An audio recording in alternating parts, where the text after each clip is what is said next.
Welcome to Creation in the 21st Century. The title to today's program is Creation Impact. Now, why are we talking about creation impact when we're surrounded by dinosaurs? I'm Carl Baugh, your host, founder and director of the Creation Evidence Museum in Glen Rose, Texas, and we welcome you to Creation in the 21st Century. Dinosaurs have been the pinup model, the icon of evolutionary theory. In fact, this theory on this program is exposed from time to time, a concept that begins some 3.5 billion years ago, according to evolutionary ideas, and continues in gradual development in serious nature about 530 million years ago, graduating through the Paleozoic era, and then introducing the Mesozoic era, the age of the dinosaurs.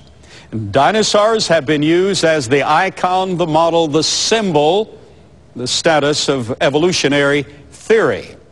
And according to that theory, then about 64 million years ago, dinosaurs died out with a great impact that introduced the era of the mammals, and ultimately we have man at the apex, the top, the greatest that ever was, according to evolutionary theory. But there is a new body of data, information, showing that dinosaurs actually lived in the recent past, and that some of the dinosaurs may still be alive. In fact, I've led 3 scientific expeditions into the jungles of Papua New Guinea in search of living pterodactyls.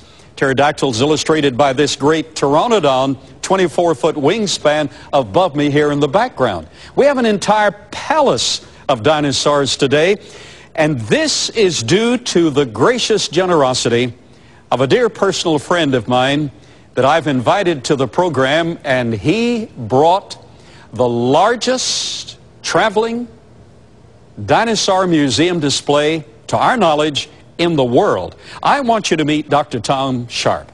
Dr. Sharp, you've been on the program before. Yes, sir. What a pleasure to have you back. Glad to be back. For Creation Impact. Amen. Now, I want to thank you on behalf of my staff and TBN and this global audience for assembling this wonderful array of dinosaur models. You've been working decades on just getting these. Yes. It's difficult to get them. Very, very As a matter of fact, the secular scientific community would just as rather creationists not have them. And be ignored altogether. Yes. And they continue using the dinosaur icon as the closed-door evidence for the information of evolution versus the biblical reality of creation. But some of the greatest scientists who ever lived befriended these creatures, yes. And some of the greatest scientists who ever lived were and are creationists. That's right. There are over 5,000 certified, bona fide, disciplined, state university credentialed scientists who have gone on record as stating, I'm a creationist. There is a movement in Europe we're going to learn about before this program is over, a movement in Europe to include additional information in the public classroom because of the research done by many outstanding creation scientists. And many of these have been on this program. The hardcore reality, Dr. Baugh, is that neo-Darwinism is academically dead. Yes, and we're seeing, doesn't know it. Yeah, we're seeing incredible debate because a worldview system that is as old as Darwinism will not die in a little whimper. It will die in violence and gusto and noise. And actually, we're seeing the death of a worldview that's been in total control of the Western mindset probably 150 years. Total control of the Western mindset, the academic mindset, self-imposed without justification. Yes, sir. And not only does it die a very violent death, something that has this jugular vein hold on the academic community or cultural community, quite often it doesn't totally die until its adherents die one at a time and others take its place and you grow a new generation. And this is why your program and programs like yours is so essentially vital today, because the Christian community has not prepared themselves for this segue. We can make great impact for the kingdom if we learn how to deal with the presentation of biblical reality, being ready to give an answer for the hope that we have with meekness and fear. Absolutely. Yes, and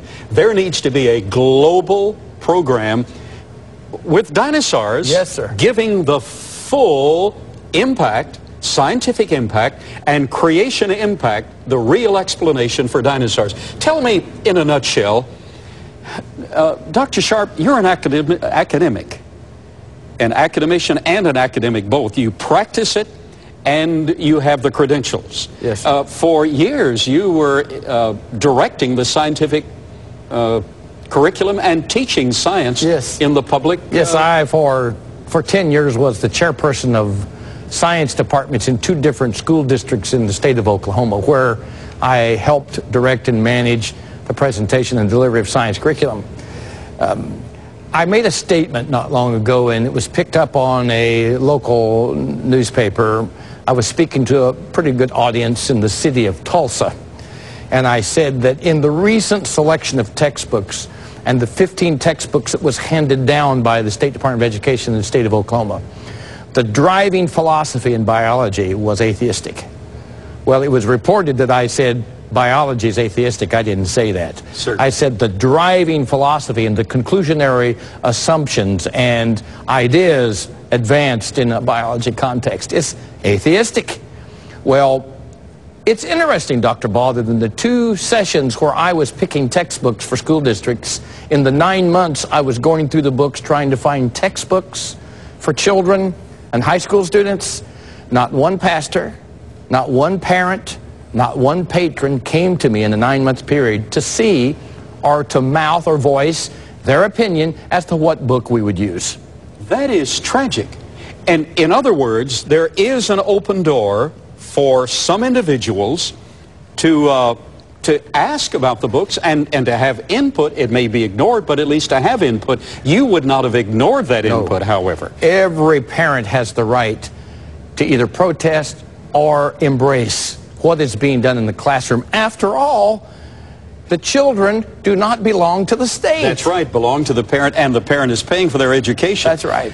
That brings up another subject. Let's welcome our second guest today, Dr. Frederick Boyd from the great city of Indianapolis. Good day, Dr. Ball. It's a pleasure to have you, Dr. Boyd. In fact, due to your efforts, I'm now an honorary citizen of Indianapolis. We're so grateful you're an honorary citizen of our state. And an honorary citizen of the state of Indiana. Yes, sir. Due Yes, to sir. your efforts. And of course, you received those same honors. Now, there's a reason for that. We're talking about creation impact. And the reason for that is that you spearheaded, you designed, you and your committee, a citywide crusade, Yes, sir. Creation Crusade. In fact, the impact not only affected congregations, but members of the legislature attended because they wanted to see if Dr. Sharp, or this guest speaker as well, would offer any scientific verification for creation. Yes. Well, let me ask you, did we offer that, and is there scientific verification for creation? Well, first of all, to this global audience, there's a great need of this truth that you men possess in your field of study. We're losing a lot of our young people in the streets or in gangs or suicide because they lack purpose. And you two brought to the state of Indiana and our city of Indianapolis this overwhelming evidence, and they're still talking today about Dr. Carl Ball and Dr. Sharp's coming to Indianapolis.